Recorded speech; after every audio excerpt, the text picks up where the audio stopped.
Welcome to the Improve and Have Fun podcast. My name is Paul V. Perez. That's my real name. And on this podcast, I work on improving myself while having fun along the way with the hopes of encouraging you to do the same. And I do so by documenting my life and interests.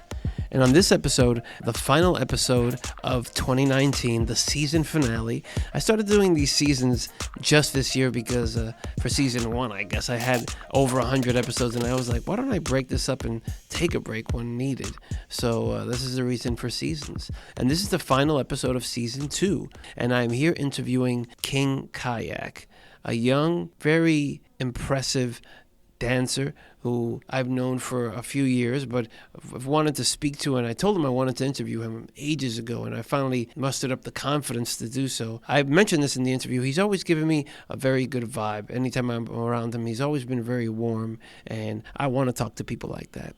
So this was a very enjoyable conversation, and what I try to do with these choreographer conversations is, especially for anyone who is a dancer that wants to make this a full-time profession, and I like to pick their brains and these choreographers' brains and ask them how is it that they did it and how can someone go from point A to point B. And I hope that helps any aspiring choreographers to do that with this podcast. But of course, I wanted to record this little intro in advance just to say thank you so much if you've been listening to the podcast this year. As always, I want to talk to you. I want to, you to reach out and let's have a conversation. But this is another year, thank the good Lord above, that I've made it another year of podcasting, and I made it another year, and I'm alive, and I'm very grateful for that. And like I said, I'm grateful for you, the listener, to be here listening to me. Let's go ahead and get into the episode. I'm here with Wendell, King Kayak, and thank you for being here, my bro, definitely. Thank you for having me. Absolutely. I just, when I first saw you, or when I first heard of you, I remember Jessica Phoenix holding auditions for the first dancehall theater thing she was doing, and then she had told me about this kid.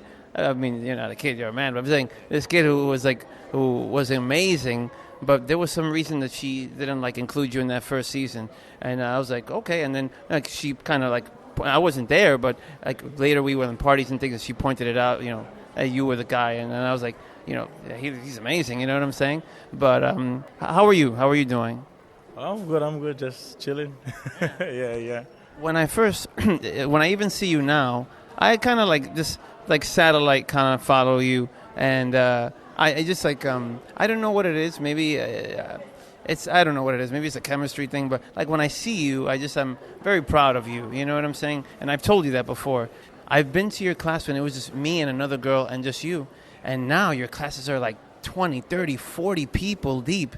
It's so impressive, you know what I mean? I'm just impressed, and like I said, when I see you touring and I see you in these videos, and it's just you just have become so much more from what I used to know you from. And then years ago, I interviewed Gio, and he told me that you were in high school with him, that you were so it's just kind of I've been satellite, like I said, kind of following you. But like I said, just when I see you, I'm very proud of you. You're always cool with me, always smiling, always, you know what I mean? Well, yeah, I mean, definitely, yeah. I think, from the first time you met me or heard about me, around that time I was still trying to figure out, what direction I wanted to take my life into. So, now it's just been a lot of, I guess, the years that you have known of me. It's just been a lot of consistent practicing and just working and networking. So now I'm kind of I've kind of figured out, okay, now this is where I want to be. So then, instead of you seeing me in the same places, now I'm okay, now I want to move past this, I want to move from this. Not saying that it was any bad place, but then as life moves on and you meet new people, you experience new things, now you kind of really figure out yo, this works for me, I like this, I don't like this. And you've kept it with the dancing. You told me, while we were getting ready for this, that you also do music as well. That's maybe a thing that not a lot of people know, but you've stuck with the dancing all this time. You never man, I didn't get this audition, F dancing. I mean, as dancers, as creatives, you always have those moments, but I think those moments, they're necessary for you to really look back at how far you really come with the dancing, or how much you've put out. So I mean, I have those moments, but I just kind of have them, internally. I kind of internalize it and just try to figure out a way to just kind of get out of that funk for a little bit. And I always got to remind myself that there's always opportunity out here for everybody, regardless of sometimes people tend to look at other successes and feel oh damn, why am I not here? But comparing, but our timers, our clocks in life when it comes to opportunities or whatever it is that we're destined to do, it's all at different times. So it's just always because we want to be human and just like, freak out and just be like, yo, I don't want to do this no more. But we have to be patient and remember, like, yo, like the time that you're taking to panic and freak out and say, I don't want to dance anymore. There could be an opportunity like coming like an hour away, 2 hours away, another day, another week. You never know. So I've just kind of just like stuck around like the right people that will keep me level-headed and just like really stick on the path. That's great advice. That's great advice, especially for young folks. I think the whole comparing advice you just said is great just for anyone in general, because especially with social media, like you look at it and be like, man, I wish I could do that, or I wish I could be there. But then, like you said, the opportunity could be right around the corner, or it just may not be your time. Yeah, that's so true. So, Wendell, I have a bunch of questions, but like I said, we're going to just go through them, but they're all over the place. And like I said, if anything that I ask you're not comfortable talking about, you do not have to talk about. You're from Grenada, and recently you went back there. Why did you do that? So I went back recently. So my first time in 8 years, I went back last December, like November, December-ish. So, no, December. I went back to just like reconnect with my people, man, and just like kind of get a little restart, because I've been living here for so long. I've just been on the grind. I've been on the hustle with my dancing. And like me going back, I got a chance to reconnect with my family, my dad, my siblings. Just like get a little grounded and just like slow down a little bit, because home is so small. Everything is not as fast-paced like New York. So I'm not like feeling like anxious to like be here and everywhere. So like, I went there. I got a chance to like reconnect, and I also got a chance to like inspire some people as well. I did a free workshop here, and the money I made I donated to my old elementary school just to help out with whatever it can, whatever little it can, whether it be books, chairs, tables, all that stuff, because anything kind of helps, and they always need the help. So and also I got a chance to like teach the kids and show them like you can be in the same spot that I'm in as well, because to them I'm like doing so much, but I still feel like I have so much so far to go. But I get a chance to show them like my perspective and how it is living on my side, and what's necessary for them to get to this point, or just inspire them to at least do anything that they want to put their mind to. Because growing up back home or in any Caribbean island, the mentality is you go to school, you graduate high school at like 17, 18, and after that, that's it. You settle and you work, you have kids, have a family, and that's pretty much it. So I kind of just wanted to just take the route that I find the most happiness on, which is my dancing entertainment. So, I got a chance to really, really like answer whatever questions or whatever doubt like the dancers out there would have about, just even pursuing dance as an actual career. I was able to give them some more insight. I love that. You actually remind me of someone I used to run with back in the day of Scarrett Boy.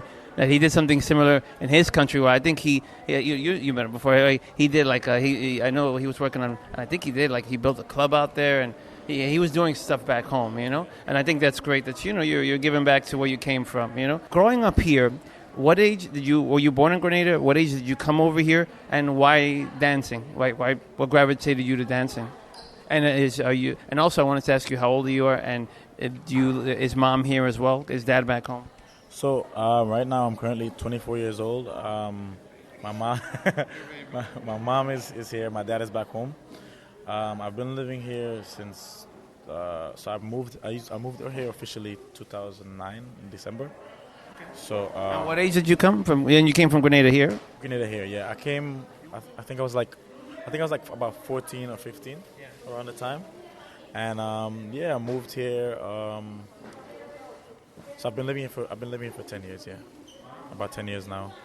And I was born and raised in Grenada, specifically Carriacou, Grenada, because Grenada is 3 islands. Carriacou is like the middle island, so that's where I'm from. And what gravitated you to dancing? So growing up, living with my older brothers in Grenada, we didn't have all the channels on the TV, but every afternoon at the same time, I think it was like 5 or 6 p.m. they would have BET. So when they were watching it, like I'll be more interested in it, just like always just go and just watching the videos, watching the dance videos, watching the music videos, and I really gravitated towards Usher because he's amazing. Yeah, man, I used to watch Usher videos every week. Was he your first inspiration?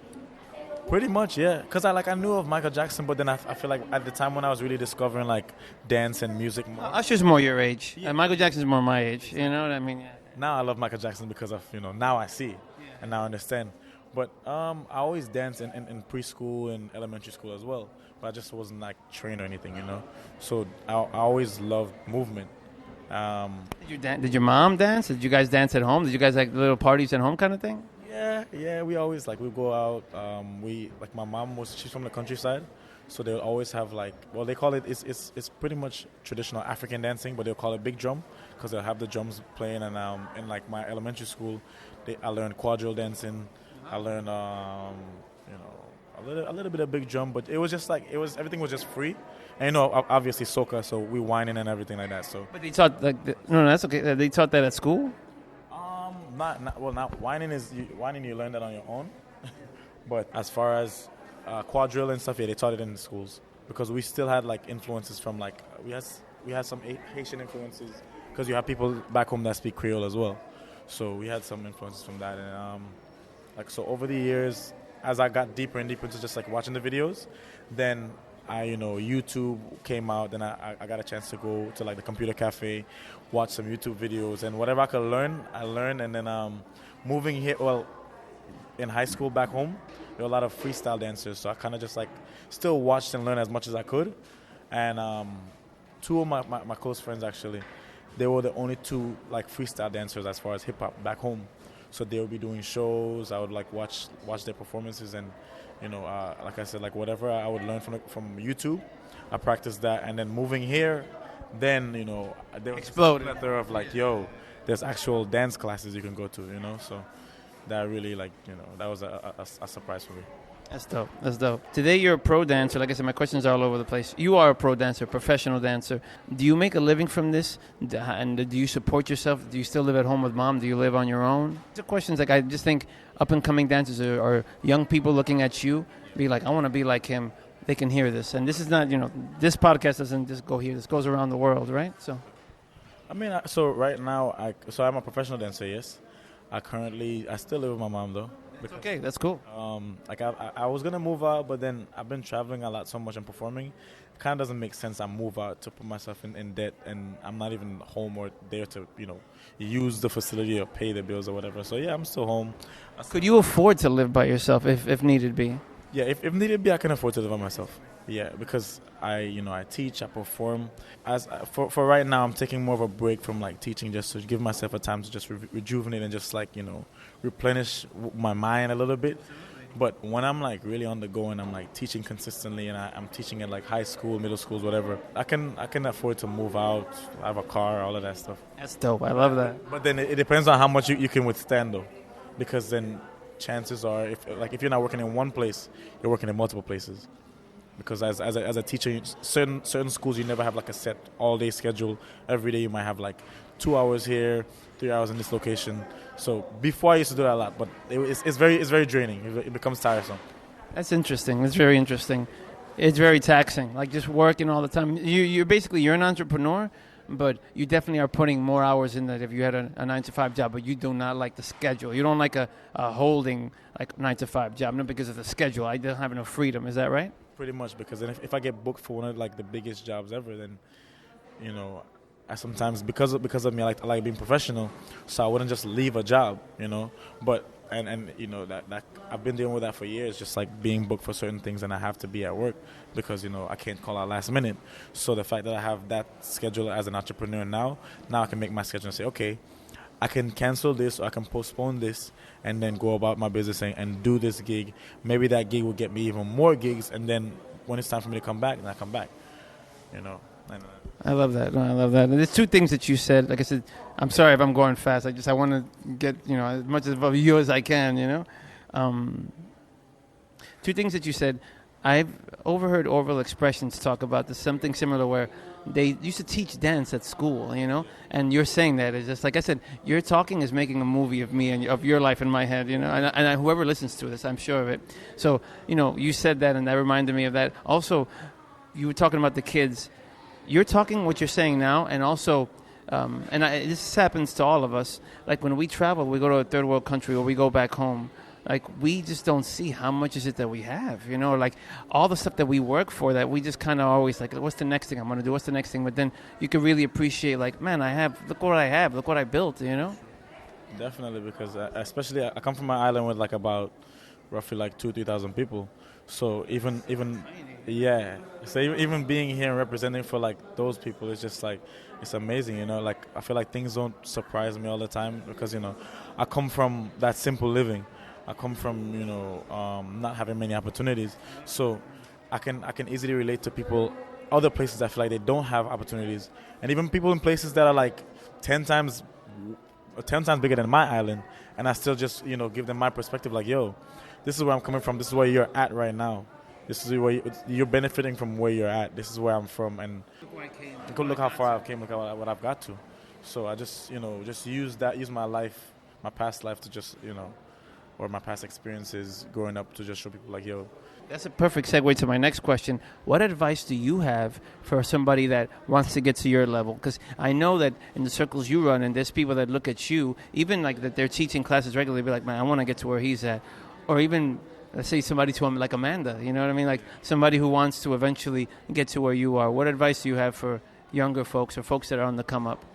Well, they definitely have to have some moments of trial and error to really figure out, you know, what make mistakes, figure out what place you want to be in, but also you have to be consistent no matter what. Even when you're down to like your last dollar, even when you're down to your last, like, I don't know, your last snack or whatever, you have to persevere through it, because especially being a dancer, because it's, you know, you're pretty much by yourself. You know, you have to really be strong-willed and strong-minded to go through like the rough patches.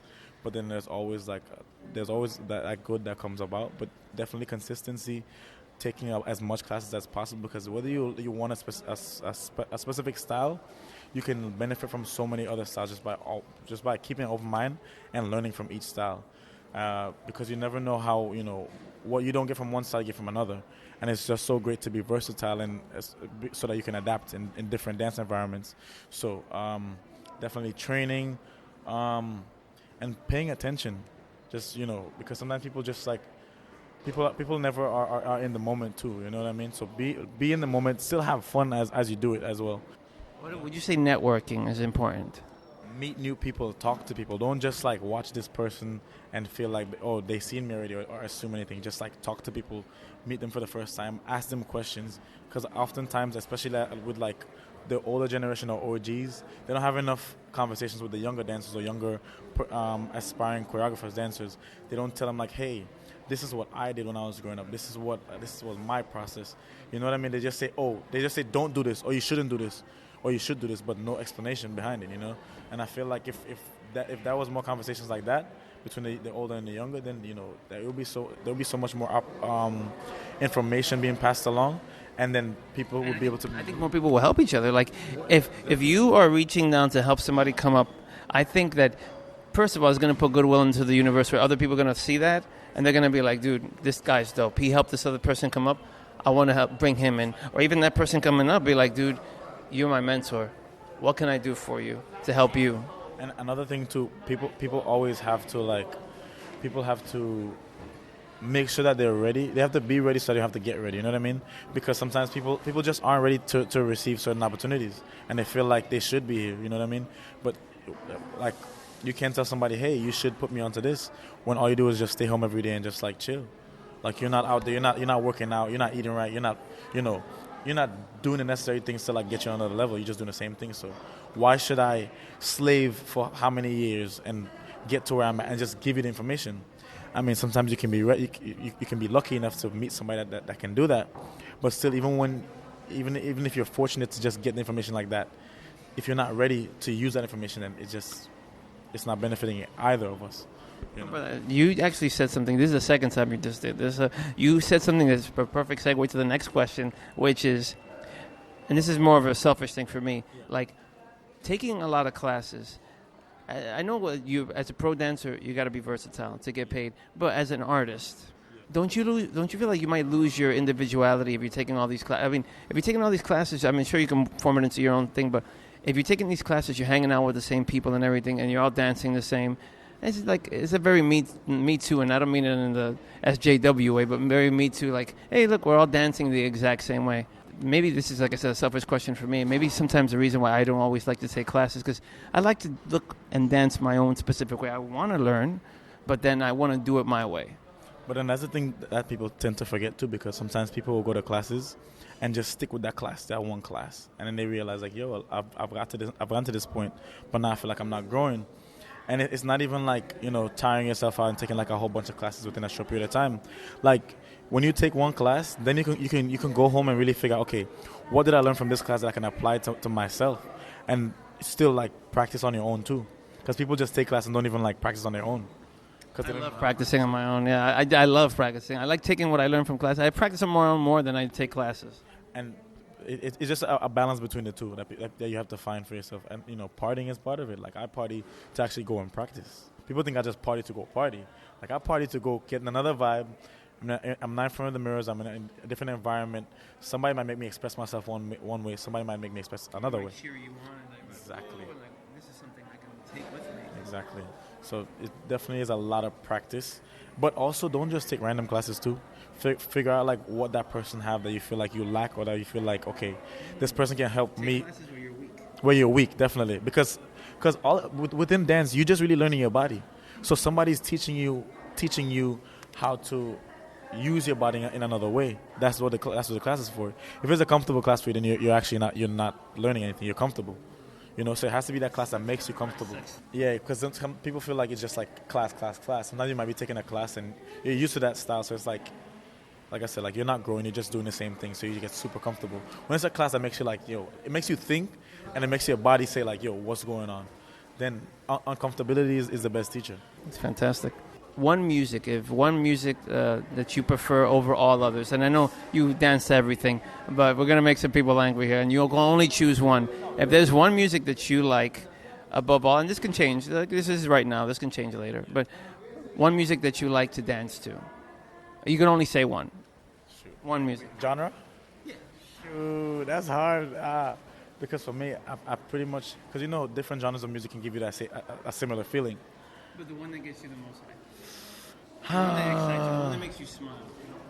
Like I mean, I don't want to be biased, and like I love dancehall, because the thing is, I mean, like I said, just for right now, this answer can change later because we're always evolving. Man, I feel like because I grew up, because dancehall is still Caribbean culture as well, I feel like more Caribbean artists really sing or make their music from a place of like feeling and experience, and that's what really gravitates me towards a genre of music or even a song. Like by the first feeling I get from it, especially if it's like a good, nice, chill feeling. The song is like very like smooth. Like that's what catches my attention. I listen to that song like 50 times in one day. Yeah, or just like a whole playlist. What do you like to do when you're not dancing, eating, or sleeping? Because those are the three things I'm sure that you do a lot. When you're not dancing, eating, or sleeping, what do you like to do? Well, like lately, these days I've been trying to, because my hobbies have changed from like when I was younger. Like I used to be a lot into reading and all that stuff. Now I'm more like, I just take time to appreciate, I guess, like my day to day. You like quiet? Or? You say if I like what? Quiet.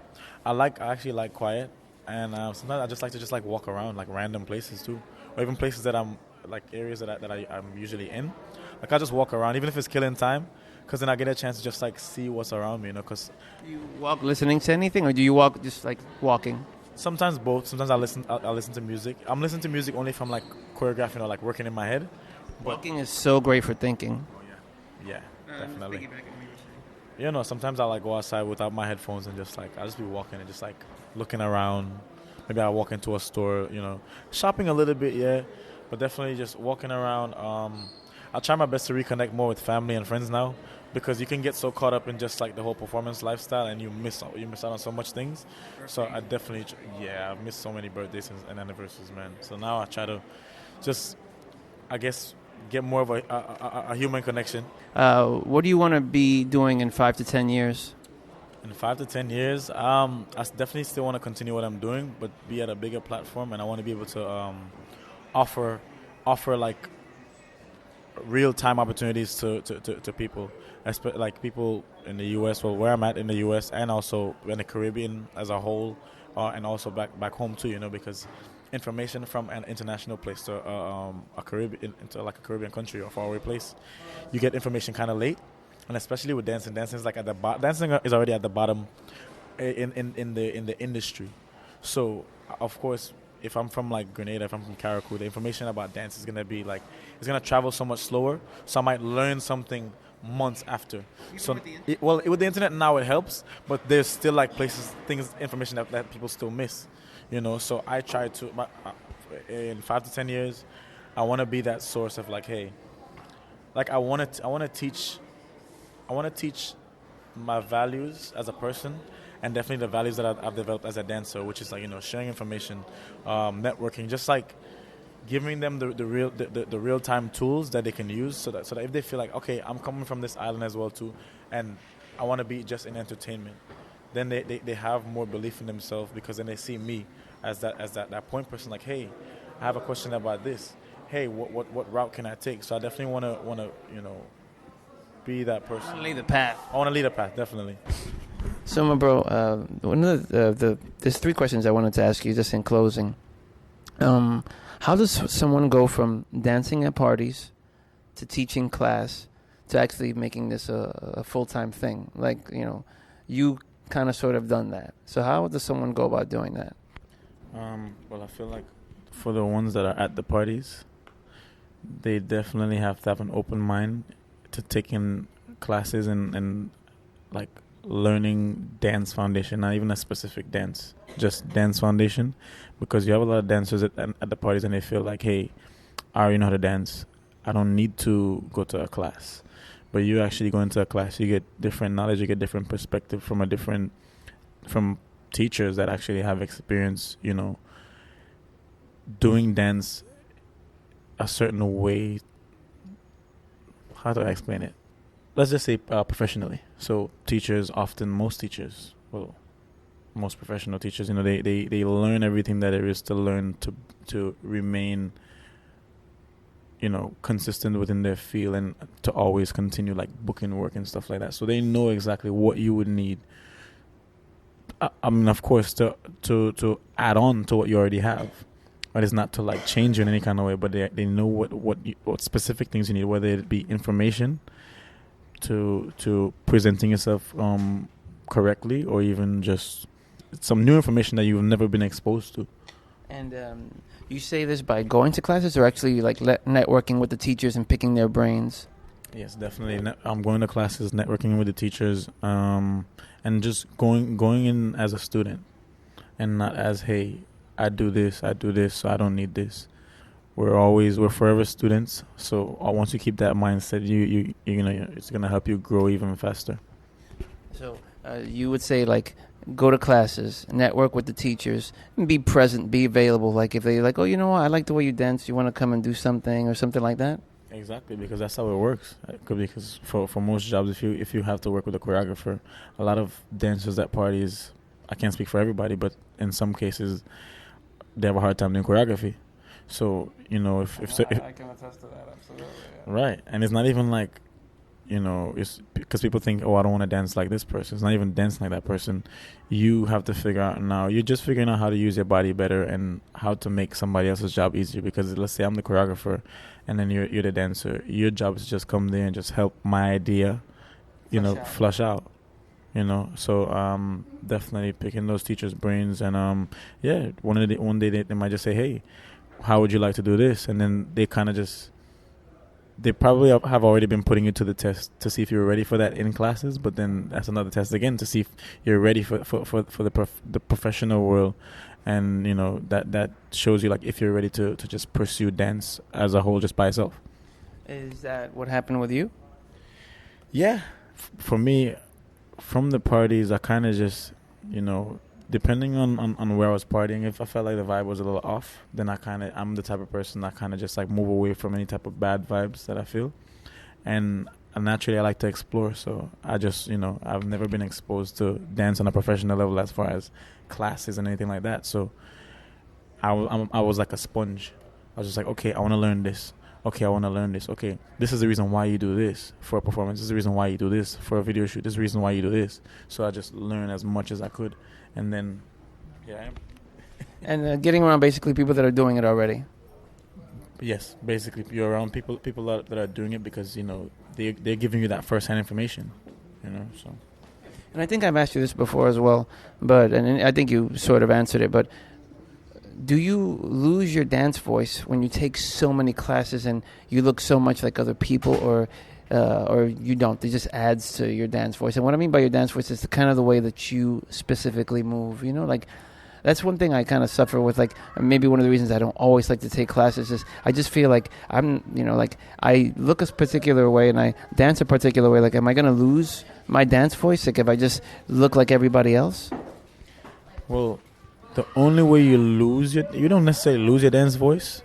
The only way your dance voice changes is if you're not consistent with your own self-training, or your own practicing, your own, like your lab sessions by yourself, because people think you just have to go take class, and that's it. You practice on your own? Yeah. Like, it's funny because me going to a party, because I don't party as much anymore if I'm tired or whatever, but if I go to a party and I'm really dancing, like, that's my practice. Because I don't have no mirrors, like now it's just me, like free thinking. I'm getting to experience different music, so that's my way of practicing. Or linking up with other people and just like, feeding off of each other and freestyle sessions, or even just I say a lot of freestyle sessions, because that can really help you understand your body even in so many more ways. And then whatever you learn from the classes, you're like, hey, this feels similar to this, and you know how to just mesh and mix it, and then okay, I'm taking this from this style, whether it be foundation or a little groove or a little swag. You pick bits and pieces. You think of it like you have, like you're picking out your suit of armor, and you're already there. You're already yourself. You're already doing your thing. You already have your swag, your style. You step out anywhere, people know who you are. They know, okay, that's you when you dance. Now when you take from other styles now, and it's not even just not taking to like just like use it and fake it. But when you learn enough from a certain style, then you're like, okay, this resonates with me. This feels more familiar to what I already know. So then it's like, okay, now you get the chest piece. Now you get the arm piece. Now you get the leg piece. And then that's your base is still you. It's always changing. Because you're learning. Exactly. Because that shield could be a wooden shield. Then it transforms into a metal. Then it just, the more the more you want to grow, it actually shows within your dance. It shows if you're just taking one class or if you're expanding and then you're also practicing. That's good. For a long while, sometimes you see other people in the dance, people maybe that are not native to, let's say, like Jamaican dancehall, like such as myself. And for a long time, I was always like kind of combating the way that my own body moved, and I wanted to dance like the other dancers. But it's only recently when I'm like thinking, when I've gone to parties and there's been somebody who is totally removed from the world, but they come and they dance in the circle, they get forward, even if they're not doing the same exact moves, but because they look different and because they're dancing their way. And then I was thinking, like, why have I been pushing back on that, So I think it's really super important to keep their dance voice, like just the way their body moves. You may look jerky and stuff like that, but that's so unique to you. Like nobody else is dancing like that. You know what I mean? But the other thing I wanted to ask you, just kind of like feeding off of what you were, I'm buying what you're selling right now. You know what I mean? Was and I'm sure this happens, but I wanted to hear what you have to say. Do you ever like dance for work? And then the last thing you want to go do is dance for, like party dance, because I'm just so danced out. Does that ever happen? Oh yeah, it happens all the time, because when you get to a certain point, then you have to start thinking about working smarter instead of harder, because you like, okay, in the beginning I was always feeling left out if I missed a party or something, but like I would feel left out if I missed a party, but then I gotta think about this. I'm being hired for like a big job tomorrow, and there's a party tonight. I go out tonight, I want to show off and everything. I get injured. Now I can't get that job. I can't pay my bills. Like, you know what I mean? Because your body, like that is that's your tool, So you have to make sure like you're sharpening your tools, and like sometimes you need time to rest too. Now the second question, believe it or not, that was only question number one. The second question is, how did you get together with Danca Family? How is it that you met up with Black and Nelly and the whole group? How did that happen? Yeah, it's crazy how it happened. Like, okay, when I was growing up within the dancehall party scene, I always saw Blacka. But my first time actually interacting him, right? So before I used to always just see him at parties, he's a dancer. I was with an old dancehall crew back then called Flavor Expression, which they came from Jamaica, but two of the members came to the city, and we started a second entity in high school. Nice. And we were like doing well, so I always saw Black at the parties I went to. Then there was one show I did at BMCC, and he saw us perform. We did some choreography, and he performed as well. And from there it was just nothing but love. Like we didn't even really know each other like that, but it was just like, yo, like I see him, like, yo, big up. And then what happened? I had auditioned for Dancehall Theater, and I think he was one of the Jessica Phoenix? Yeah, and he was one of the persons. They were checking for dancers as well. Him as far as Legend and the others, and then I met them again on that level, and they really see me dance this time. And then I got cool with Legend because we first met and everything. Then Legend introduced me to Lore. I was in their classes. Then Lore decided to what was it? Legend asked me to be in one of his pieces. Yeah, and then that's when I met Lore. But from there, like, it was always like we'd meet up in rehearsals, we'd meet up here, meet up there. And then eventually we just got closer and closer. And now at parties, it's different because now we know each other, So we go to the party, we enjoy it. And then just from our conversations in rehearsals, then he would see what type of mindset that I had. And, He knew you were serious. He knew that I was serious, and he saw how much work I was putting in by myself. Wow. Even like... Yeah, just by myself in all the dance styles that I did, and just how quickly I learned and how driven I was. So a few years passed by, we partied together and everything. We get closer and closer, and then eventually he was just like, yo, like, I'm thinking about starting like this collective. Like, would you be down to do it? And at first I was like, I don't know, because I don't really at that time, like, I'm so used to doing things by myself. And I've had bad experiences with groups because, like, my old group, like, broke apart and everything. So I kind of was just telling him, like, I don't really trust the group thing because I would never want to feel like I'm putting in all the work and everybody else is just there, just like, not doing anything. But then I had to realize that this wasn't the case, because for a while, even when I was in Danca Family, I was still, like, doing my own thing. You know what I mean? So I wouldn't be everywhere with them. But then we just continued growing. Time. It took a lot of time. But we continued growing and trusting in each other, and now this is like one of the best things that's ever happened to me in my entire life. Would you say that would you say that your career got a big boost from joining them? Like, you got more opportunities? Or were you already on that kind of path? I was already on my path, but no, becoming a part of Danca Family has definitely boosted a lot of what I do, because the great thing is, like, how Danca Family works, we never operate, just solo. We do it, within whatever it is that we have to do for ourselves. But whenever it comes to, like, an opportunity, like, we make sure that we extend it to everybody. And we try to say, okay, you can't make it? Okay, cool. Somebody else can go in. And then we never think of it as, okay, I can't, damn, I missed this opportunity. We're like, yo, if it wasn't meant to be, it wasn't meant to be. But you still get the chance to bless somebody else. So... Somebody else an opportunity in the group. Exactly. You give somebody else an opportunity in a group, and one person in the group shines, we all shine, because they're creating. They're with them shining in whatever opportunity they've been in, then they get a chance to also represent for the entire team too. Absolutely. And then when people see that, okay, you're a part of this collective, you're dope, and I know him, he's in the collective, he's dope, he's always doing good, he's always professional, everything, boom, boom, boom. Then immediately then just raises the standards of everybody within that group. And then, I mean, we all still put in work, but just as a whole, it just makes all of us look better. So it definitely helps in my career. I love it. Definitely. And the final question is, are you dating anyone now? And also, dating within this space, is it easy, is it tough, or is it like something where, I mean, of course, we never know what opportunities may come our way with a person that we might meet, but would you say it's better to date somebody in this thing or date somebody completely removed from like dance world? But because my argument is, it's wonderful having someone with similar interests because it just elevates something. But sometimes if you just want to, like, I want to do this and don't be here, it may be a little tough. But or is it better to, like, date somebody completely out of this where, you guys can just kind of go back and forth about your day? So I'm currently not dating anybody because I feel like I have way too much on my plate. Absolutely. And you're very touring. Yeah, and I really don't have time or the energy to keep giving the type of attention that person would want. I just don't have time currently. Yeah, I don't have time to. Currently, yeah, I wouldn't have time to give somebody like a lot of attention because my attention is just with my work.